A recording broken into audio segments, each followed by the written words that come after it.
said that voters will decide the election. Does the campaign feel it's undemocratic for a presidential candidate to be kept off the ballot? I don't know. I'll take that. The Supreme Court's going to decide that. That's not something that's not a Democratic Party position. It's just that in various states, individuals, have taken this issue up, and we're going to hear from the Supreme Court shortly, I'm sure. The Colorado lawsuit was supported by a leftist organization called CREW. Now, CREW has been supported by, well, listen to their founder. Who are some of the biggest donors you have, and is there a restriction on how much money they can give you?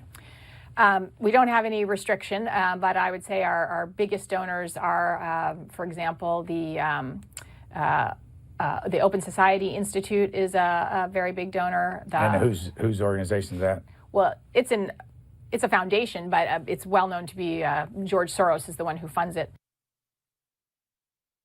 That's right. They've taken more than $500,000 from the Soros Open Society Foundation. One of the attorneys against the former president, Mario Nicolais, is also, not surprisingly, a Colorado Democrat Party operative of Longstead, who also used to be the general counsel, you'll find this interesting, for a group that promoted COVID testing and pushed COVID vaccinations.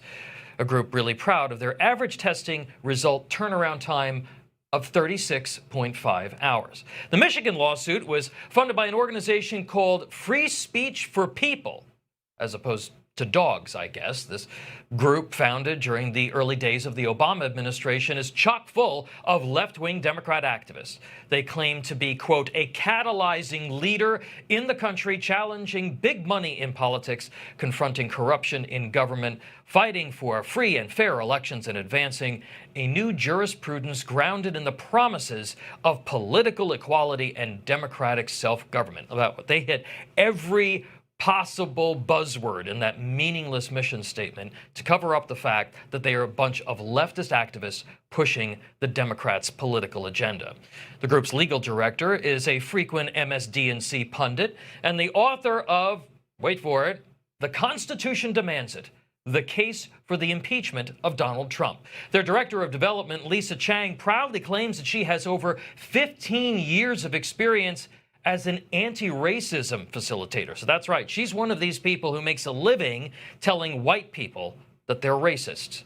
The campaign director, she used to be the executive director of another one of these faux nonprofits called By the People, a so-called pro-democracy grassroots campaign that organized to impeach and remove Donald Trump from office. Alexandra Flores Quilty is a veteran community organizer who worked with socialist Bernie Sanders to introduce federal legislation for so-called free college for you and me to pay for.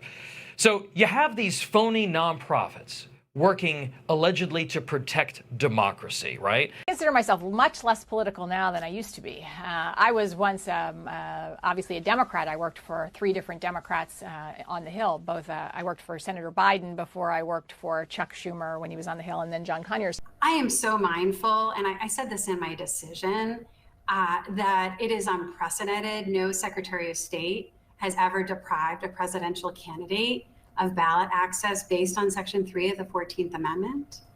But no presidential candidate has ever engaged in insurrection and been disqualified under Section 3 of the 14th Amendment.